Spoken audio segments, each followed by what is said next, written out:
Here, you've taken a prism, or this light is incident to this prism. यहाँ पर, and यहां हम ये देख रहे हैं कि ये जो व्हाइट लाइट है, ये विबग्योर हमें दिख रहा है। बारिश में, आकाश में आपने इंद्रधनुष बनते हुए देखा होगा, वो ये है। डिटेल तो लाइट का एक चैप्टर है क्लास 12th में, उसमें हम डिस्पर्शन ऑफ प्रिज्म के बारे में विस्तार से पढ़ेंगे, लेकिन थोड़ा सा आइडिया ले लेते हैं यहां पर। इस ट्रायंगल प्रिज्म में जो कांच का बना होगा, कुछ पहले जानकारी दे देते हैं कि वेवलेंथ किस तरह से डिक्रीज हो रही है। Wavelength is decreasing from in this order. अगर आप ध्यान से देखें तो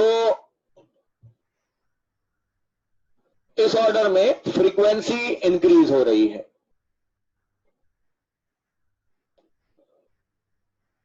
इस विबग्योर को आप स्पेक्ट्रम कहते हैं, बल्कि विजिबल स्पेक्ट्रम कहेंगे तो ज्यादा बेहतर है। व्हाइट लाइट का विबग्योर में कन्वर्ट हो जाना, इस फिनोमेना को हम आसान भाषा में डिस्पर्शन कहते हैं। साइंस की भाषा में इसको डिस्पर्शन कहेंगे। व्हाइट लाइट का 7 कलर्स में कन्वर्ट हो जाना। वेवलेंथ डिक्रीज हो रही है। रेड्स की मैक्सिमम है, वायलेट की मिनिमम है। अप्रोक्सीमेटली जो रेंज है वो 400 नैनोमीटर से 750 नैनोमीटर है।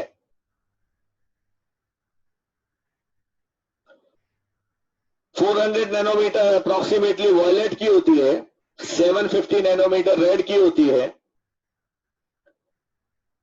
मैक्सिमम फ्रीक्वेंसी जो होती है वो वायलेट की होती है। इसका मतलब सबसे ज्यादा एनर्जी वायलेट की होगी। डाउन द ग्रुप, इस तरह यहां डाउन जाने पर lambda is decreasing and frequency is increasing. You can see down जाने पर lambda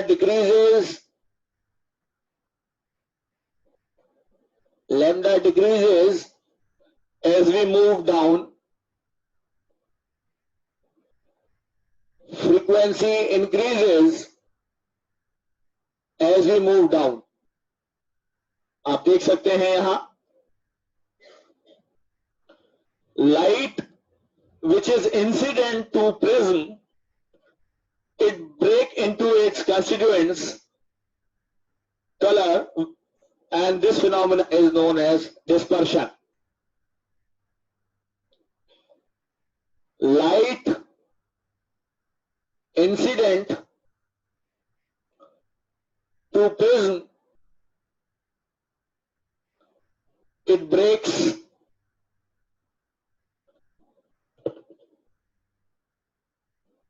into constituent colors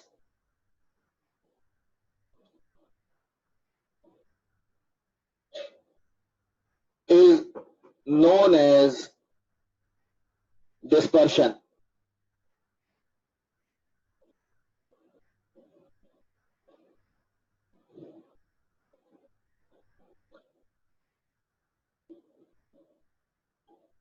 white colour में 7 रंग होते हैं, ऐसा आपने सुना होगा। वो सब ये है। प्रिज्म से पास करने पे वो फर्दर ब्रेक हो जाते हैं। ये हमारे सामने है। एक बात और विशेष तौर पे ध्यान देने वाली है, वो ये है that speed of light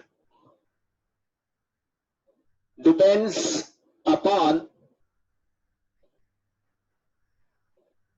the nature of medium, the nature of medium through which it passes, through which it passes.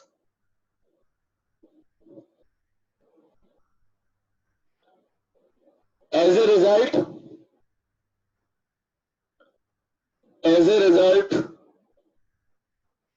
the beam of light is deviated or refracted from its original path, from its original path.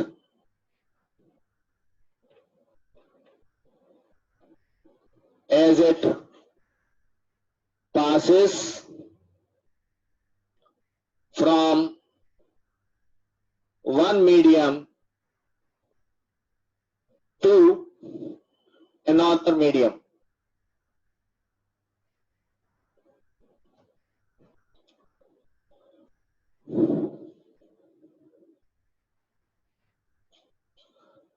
ये basically एक तरह से prism से पास होना refraction का phenomena है। और यहां आप देखें, यहां पर again when a ray of white light is pass through the prism,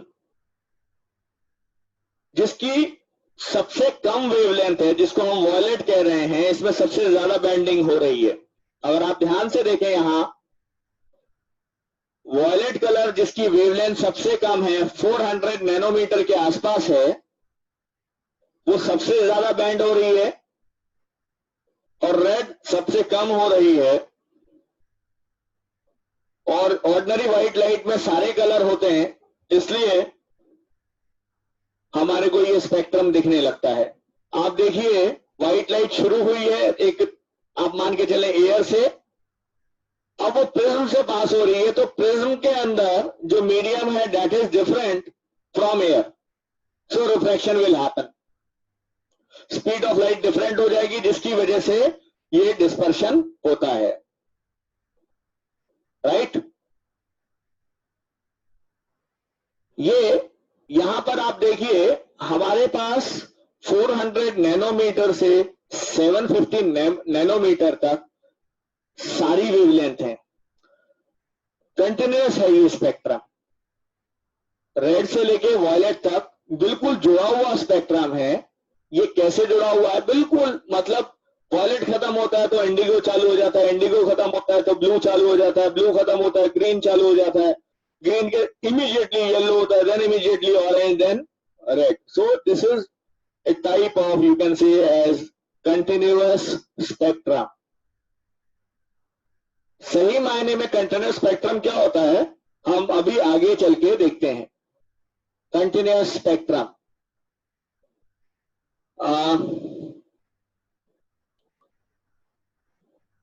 थोड़ा सा ठीक कर दे इसको।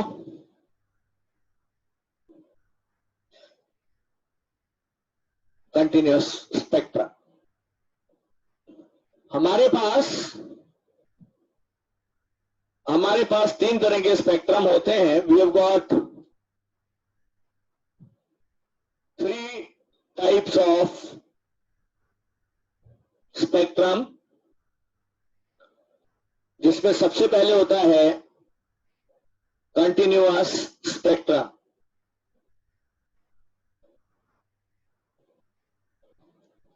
सबसे पहले कंटिन्यूअस स्पेक्ट्रम। सही मायने में कंटिन्यूअस स्पेक्ट्रम को अगर स्टडी करना है तो आपको सन के स्पेक्ट्रम को स्टडी करना पड़ेगा। सन के स्पेक्ट्रम में सारी वेवलेंथ होती हैं, सारी फ्रीक्वेंसी होती हैं। कंटिन्यूअस का मतलब है जिसमें सारी फ्रीक्वेंसी और सारी वेवलेंथ हो। लेकिन सन के स्पेक्ट्रम को स्टडी करने के लिए अर्थ के सरफेस पे मुश्किल आती है। क्यों आती है? क्योंकि वहां से gamma rays, X rays, UV rays, ये हमारे सरफेस पे नहीं आती, ये अर्थ के सरफेस से 3, 4, 5 किलोमीटर, 8 किलोमीटर ऊपर एब्जॉर्ब हो जाती हैं, ओजोन एब्जॉर्ब कर लेती है, लाइट गैसेस जो हल्की गैसेस है वो एब्जॉर्ब कर लेती हैं। इसलिए अर्थ के सरफेस पर हम सन का कंटिन्यूस स्पेक्ट्रम नहीं बना सकते। उसको बनाने के लिए हमें सैटेलाइट पे जाके बैठना पड़ेगा, इस एटमॉस्फेयर से बाहर जाना पड़ेगा, तब जाके हम सही मायने में कंटिन्यूस स्पेक्ट्रम बना सकते हैं, जैसा अभी हमने थोड़ी देर पहले व्हाइट लाइट का देखा। फिर से रिपीट करूंगा इस बात को कि कंटिन्यूस स्पेक्ट्रम जो है, जैसा यहां दिखा रखा है, सही मायने में उसका मतलब ये होता है कि जहां सारी एनर्जी, सारी वेवलेंथ, सारी फ्रीक्वेंसी हो, जो भी पॉसिबल है, वो सन में होती हैं। लेकिन समस्या ये है कि अर्थ सरफेस पे वो सारी वेवलेंथ नहीं आ पाती। We will not be able to make continuous spectrum, right. Short version में हम इसको भी कंटिन्यूअस स्पेक्ट्रम बोल देते हैं, लेकिन सही मायने में वही होता है। तो वैसे कंटिन्यूटी यहां पर भी है, राइट। टेल यू कि कंटिन्यूअस स्पेक्ट्रम को हम हर हालत में अगर अच्छे से स्टडी करना है तो हमें उसके लिए we have to visit the space and some of the satellites, जो आर्टिफिशियल सैटेलाइट हैं उनमें जाके हम स्टडी कर सकते हैं। जहां तक मेरी जानकारी है, शायद नासा वगैरह ऐसे ही पिक्चर्स लेते हैं और उसको स्टडी करते हैं। हीलियम की डिस्कवरी ऐसे ही हुई थी, वहां के स्पेक्ट्रम से। आगे चल के हम बताएंगे वो कैसे हुई थी। कंटिन्यूअस स्पेक्ट्रम के बाद हम बात करते हैं, we will talk about band spectrum. Band spectrum, band spectrum अगर सही मायने में देखा जाए तो आप इसको बैंड स्पेक्ट्रम कह सकते हैं। कैसे? देखिए, एक रेंज है, एक बैंड है 400 नैनोमीटर से 750 नैनोमीटर तक, एंड इट इज कंटिन्यूअस। इस बैंड में, इस रेंज में, इसलिए इसको आप बैंड स्पेक्ट्रम भी कह सकते हैं। बैंड स्पेक्ट्रम मीन्स ये बिल्कुल कंटिन्यूअस है, इस रेंज में कंटिन्यूअस है। दो it does not contain all the wavelength, but जिस रेंज में है वो कंटिन्यूअस है, ऐसे को हम बोलते हैं बैंड स्पेक्ट्रम। मैं फिर से इस बात को रिपीट करूंगा कि हमारे पास एक रेंज दे रखी है 400 नैनोमीटर टू 750 नैनोमीटर। इस रेंज में पूरी तरह से कोई ब्रेकेज नहीं है। 400 से चालू हुआ, 400 से चालू हुआ, 750 तक खत्म हुआ, इसको हम बोलेंगे एक रेंज के अंदर जो कंटिन्यूटी होगी उसको हम बोलते हैं बैंड स्पेक्ट्रम। हम इसको समझते हैं, इस पिक्चर को, इस फिगर को, इस इमेज को। सी, we have got a hot source of emitting continuous spectrum. ये स्लिट है जहां से रेज जा रही हैं, प्रिज्म से डिस्पर्शन हो रहा है और सामने यहां हमें कंटिन्यूअस स्पेक्ट्रम दिखाई दे रहा है। जैसे सन की जगह इसको हमने रख दिया किसी हॉट सोर्स को जहां से सारी वेवलेंथ जा रही हैं। स्लिट से इसलिए करते हैं उसको चैनलाइज करने के लिए, एक तरह का दरवाजा हो गया, राइट। प्रिज्म से पास हो रही है और फिर डिस्पर्शन हो रहा है। This is an example of continuous spectrum, right. Means it is containing all the wavelength and all the frequencies like this. Continuous spectrum और band spectrum के बाद अगला हम पढ़ते हैं जिसको हम बोलते हैं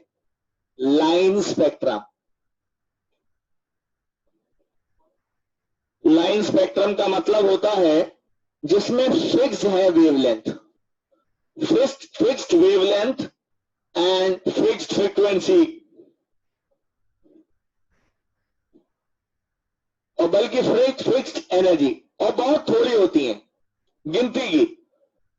गिनती की few wavelength, you can say like few wavelength and with few energy. जैसे मैं यहीं पर एक एग्जांपल लेता हूं, हमने ये एक हाइड्रोजन लैंप लिया, सपोज यहां हाइड्रोजन लैंप लिया और उसमें से हमने पास कराया।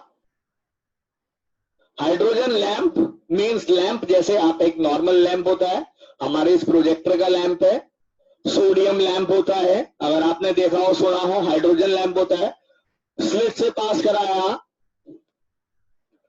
प्रिज्म से पास कराया, तो आप देखिए यहां मेरे पास 4 कलर दिख रहे हैं और 4 ही वेवलेंथ हैं, उनकी वैल्यूज भी ये दे रखी हैं।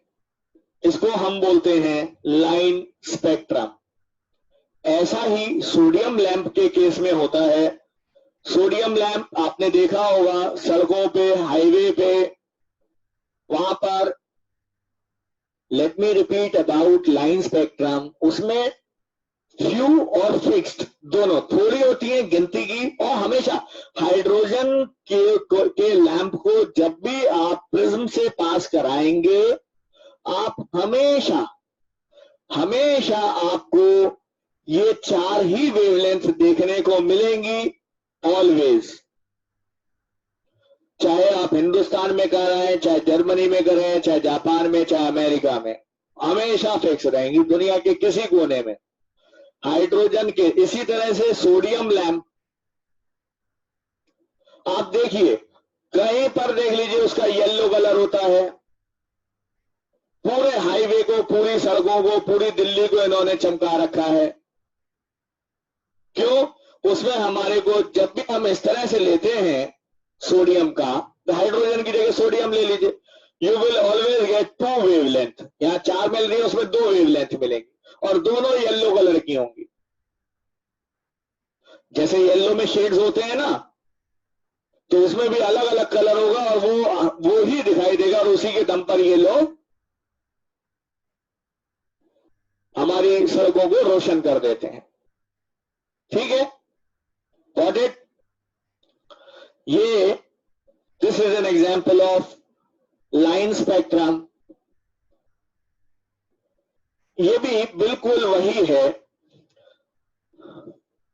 बिल्कुल वही है। हमने हाइड्रोजन गैस लिया है, हाइड्रोजन लैंप लिया है, एक तरीके से स्लिट से और प्रिज्म से पास करा रहे हैं। Again we are getting the same.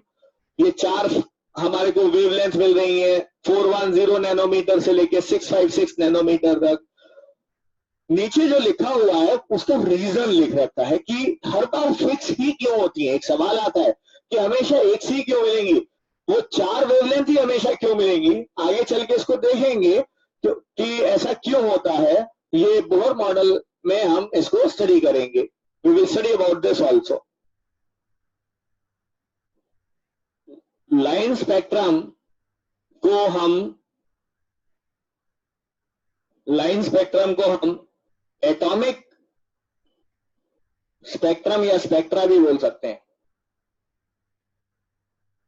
क्यों? क्योंकि यहां हम स्टडी कर रहे हैं, जैसे हमने स्टडी किया एक पर्टिकुलर एटम को लेके, हाइड्रोजन, सोडियम, और बाकी को भी हम लेके स्टडी कर सकते हैं। तो लाइन स्पेक्ट्रम को ही हम एटॉमिक स्पेक्ट्रम ही कहते हैं। ये हमने रिसर्च में देखा कि हर एलिमेंट का,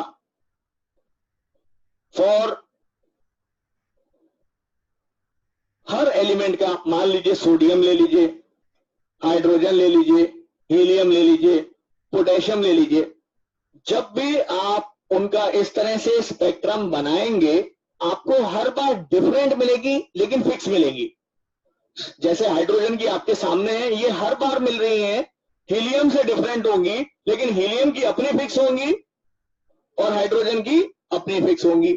सोडियम और पोटेशियम को ले लीजिए, किसी भी एलिमेंट को ले लें, उनका जब भी स्पेक्ट्रम आप बनाएंगे, लाइन स्पेक्ट्रम बनाएंगे, एटॉमिक स्पेक्ट्रा बनाएंगे, आपको हर बार फिक्स मिलेंगे उनकी वेवलेंथ, लेकिन हर एक की अपनी अपनी अलग अलग होगी।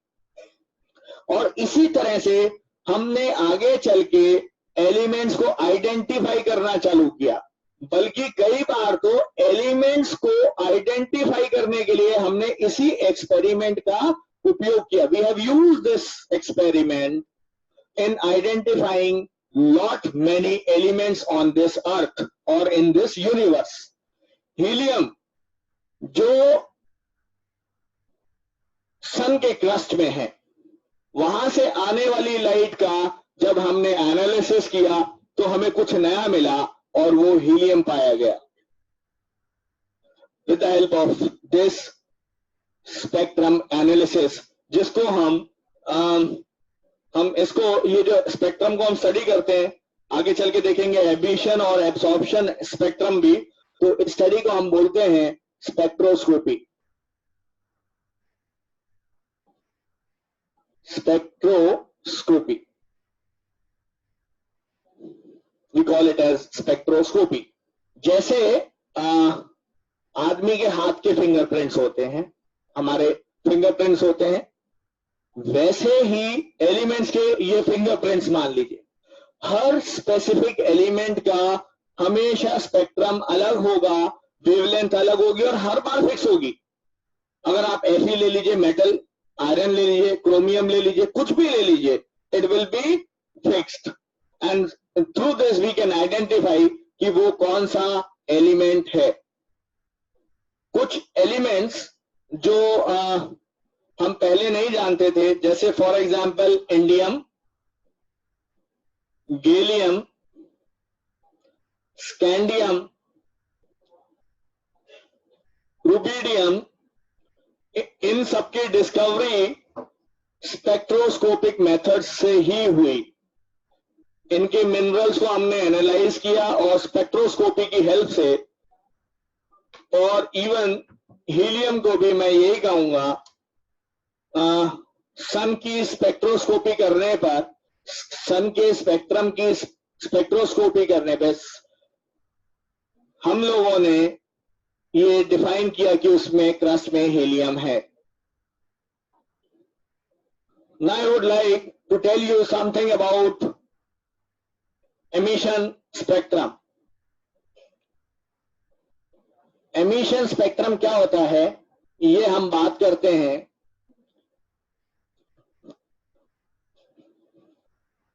देखिए यहां पर इस पिक्चर से देख के समझते हैं।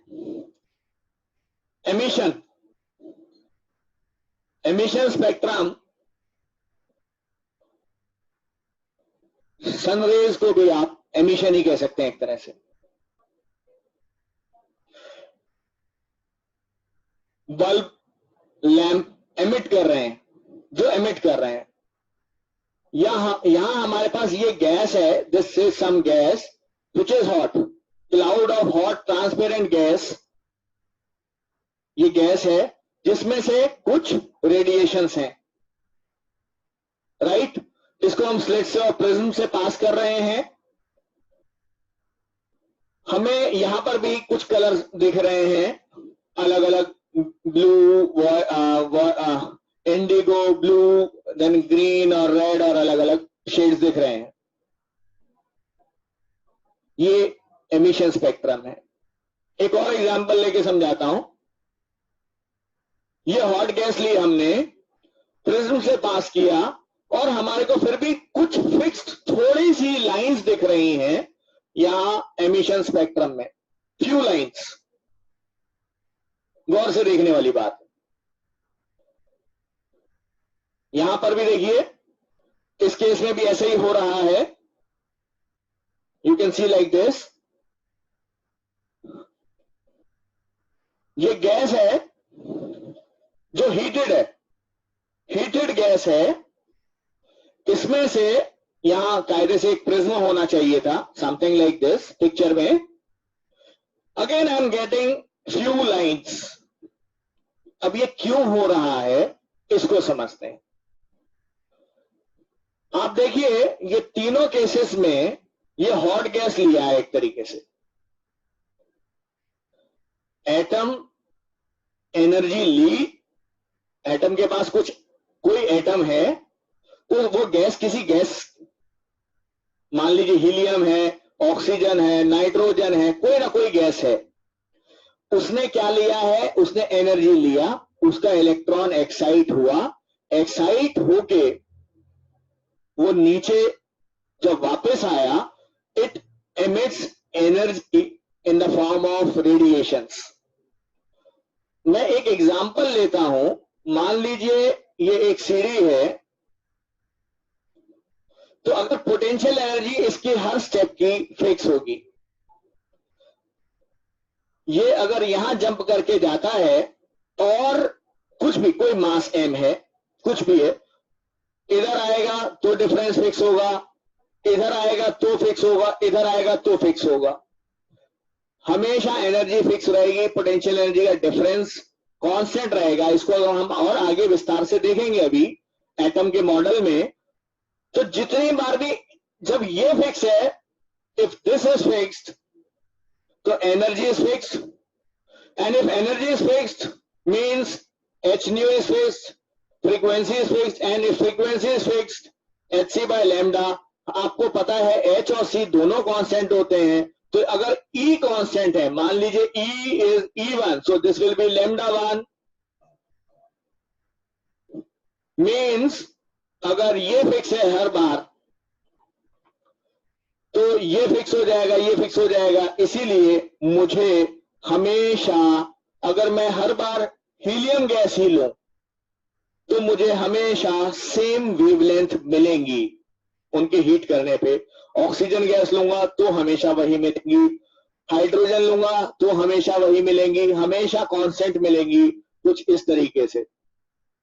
जब भी कोई गैस उसकी हीटिंग होती है, पहले अगर वो हीटेड है तो उसमें जो एटम है, मॉलिक्यूल्स हैं, उसके इलेक्ट्रॉन एक्साइट हो जाते हैं, एक्साइट होने पर उनकी एनर्जी बढ़ जाती है, थोड़े समय बाद वो वापस अपनी उस पोजीशन पर आते हैं जहां पर वो स्टेबल थे। उस पोजीशन पर आने पर मान लीजिए वो यहां थे और यहां से इस पर आए, they will emit some energy in the form of radiations. उसकी एनर्जी, चूंकि इन दोनों का डिफरेंस फिक्स्ड है, let us say delta E is fixed, so we will get fix frequency, fix wavelength means fix colour. फिर से इस बात को रिपीट करना चाहता हूं कि यहां जो हॉट गैस है, ये जब हॉट किया गया है इसको, तो इसमें जितने भी मैटर हैं, एटम्स हैं, मॉलिक्यूल्स हैं, they all have received absorbed energy, absorbed energy, energy मैं कैपिटल ई से लिख देता हूं। इस केस में इन्होंने एनर्जी एब्जॉर्ब की, एनर्जी बढ़ने से अनस्टेबल हो जाते हैं। क्या हो जाते हैं? अनस्टेबल। हमेशा ये नेचर का रूल है कि जो अनस्टेबल है वो हमेशा अपने आप को स्टेबल करने की कोशिश करेगा, और जब स्टेबल करने की कोशिश करेगा तो it will lose energy, so it loses energy, loses energy to become stable. And since losing energy, वो एनर्जी जो है वो क्वांटिटी वाइज, अगर x जूल है तो हमेशा x रहेगी, 10 किलो जूल है तो 10 किलो जूल रहेगी हर केस में। और जब एनर्जी फिक्स हो जाएगी, किस लिए? स्टेबिलिटी के लिए। We will always get fixed wavelength and fixed frequency and fixed colors always. इसीलिए सोडियम को आप कितना भी कभी भी हीट कर लो, आपको हमेशा येलो कलर मिलेगा। हर एलिमेंट का अलग अलग वेवलेंथ हमेशा मिलेंगी, and this is also a method to analyze various elements. Continuous spectrum हम ऑलरेडी पढ़ चुके हैं। We have got source of light, यहाँ ये लाइट का सोर्स है, इसको प्रिज्म से पास कर रहा हूं, मुझे कंटीन्यूअस स्पेक्ट्रम मिल रहा है। अब एक और चीज, एब्जॉर्प्शन स्पेक्ट्रम स्टडी कर लेते हैं। देखिए ये लाइट का सोर्स है, इसको पास किया मैंने किसी कोल्ड गैस से। तो देखिए एक और खास बात आपको नोट करने वाली है कि सोडियम जैसे, सोडियम का ये एग्जांपल ले रहा हूं या हाइड्रोजन का, इसके मैंने पिक्चर दिखाई है। अगर मैं यहां हाइड्रोजन को हीट कर रहा हूं, एनर्जी दे रहा हूं, तो वो उसी वेवलेंथ को एब्जॉर्ब करेगा जिसको वो आगे चलकर रेडिएट करने वाला, एमिट करने वाला है। इस बात को मैं अभी आप लोगों के सामने एक प्रेजेंटेशन से दिखाऊंगा, समझाऊंगा। मीन्स यहां पर लाइक दिस, सी ये तो बिल्कुल क्लियर है आप लोगों को। यहां प्रिज्म लगा दीजिए, सिंपल सा, आपको कंटीन्यूअस स्पेक्ट्रम मिल जाएगा, ये तो क्लियर है। एब्जॉर्प्शन स्पेक्ट्रम क्या है आप देख रहे हैं, यहां थोड़ा सा ध्यान से देखें आप लोग। इसको मैंने इस यहां से जो एनर्जी निकल रही है, इसको मैंने इस गैस से पास कराया। दो चीजें हो रही हैं, गैस ने कुछ एब्जॉर्ब किया अपने आप को हीट अप करने के लिए, तो वो जो एब्जॉर्ब करेगा वो स्पेसिफिक वेवलेंथ होंगी, λ1, λ2, λ3, समथिंग लाइक दिस, राइट। और वो आगे चल के जब एमिट होंगी तो वो इस तरह से दिखाई देंगी। जब हीटेड गैस जब ठंडी होगी तो ऐसे दिखाई देंगी, और इसमें से जब पास होगी, जब ये वाला सोर्स यहां पर एब्जॉर्ब किया गया, एब्जॉर्ब करने के बाद जो बाकी बचा जिसको एब्जॉर्ब नहीं किया इस गैस ने, वो हमें यहां दिखाई देगा। कुछ एब्जॉर्ब किया, वो कौन कौन सा किया, जो यहां ब्लैक लाइन्स हैं, गौर से देखो, कुछ ब्लैक लाइन्स हैं जिनको एब्जॉर्ब किया गया। जो एब्जॉर्ब की गई वो जब इधर से प्रिज्म से पास हुई तो मेरे को यहां दिख गई। मीन्स जो एमिट कर रहा है एमिशन में, वही उसने एब्जॉर्ब किया है, राइट। इसका मतलब ये बन रहा है कि कोई gas specific wavelength, specific frequency ही एब्जॉर्ब करती है। मतलब मान लीजिए कोई गैस है जो ये एब्जॉर्ब कर रही है, तो इससे E1 आ रहा है, E2 आ रहा है, E3 आ रहा है, यही वाली फ्रीक्वेंसी वेवलेंथ और एनर्जी एब्जॉर्ब करेगी। तो जब मैं पास करूंगा उसको तो इसमें से गायब होगी जो ब्लैक कलर की लाइन्स हैं। और जब मैं यहां इसका, जब ये ठंडा, गर्म से ठंडा होगा इधर वाला, ये वाला गैस, और जब इधर पास होगा तो एमिशन स्पेक्ट्रम में वही मेरे को दिखाई देगा जो एब्जॉर्ब की गई थी। अगर इस एमिशन स्पेक्ट्रम और एब्जॉर्प्शन स्पेक्ट्रम को जोड़ दो तो मुझे मिल जाएगा कंटीन्यूअस स्पेक्ट्रम।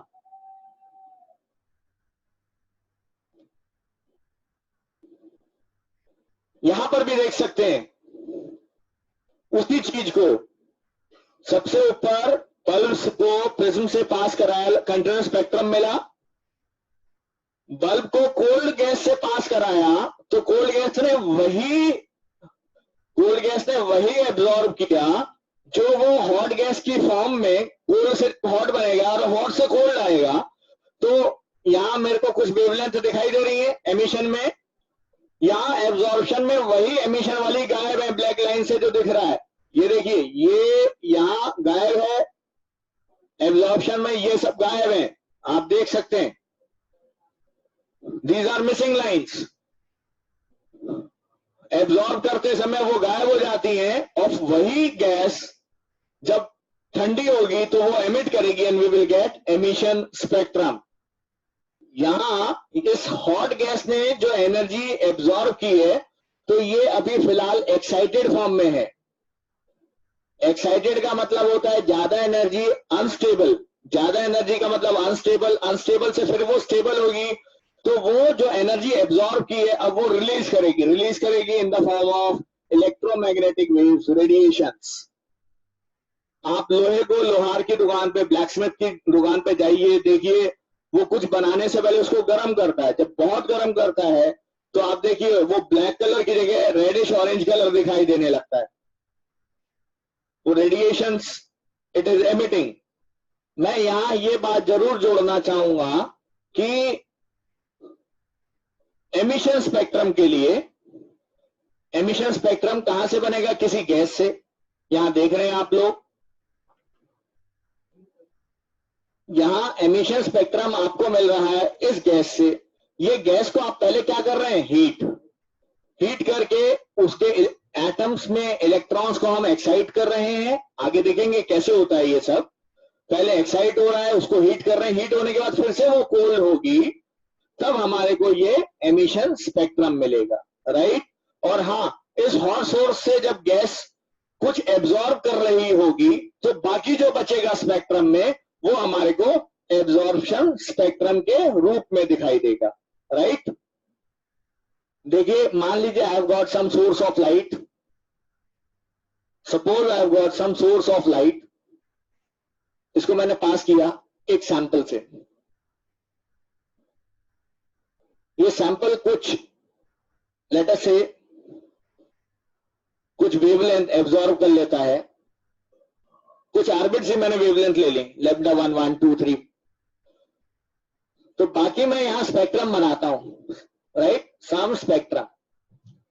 तो उसमें सब कुछ आएगा माइनस दिस वेवलेंथ, तो उसको हम क्या बोलेंगे? What we will call it as absorption spectrum, right.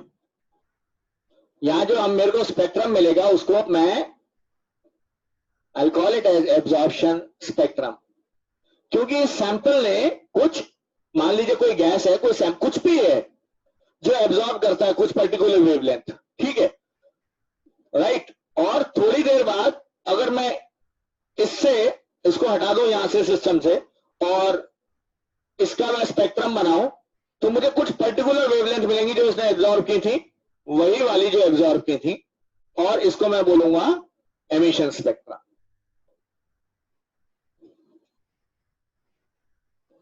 Okay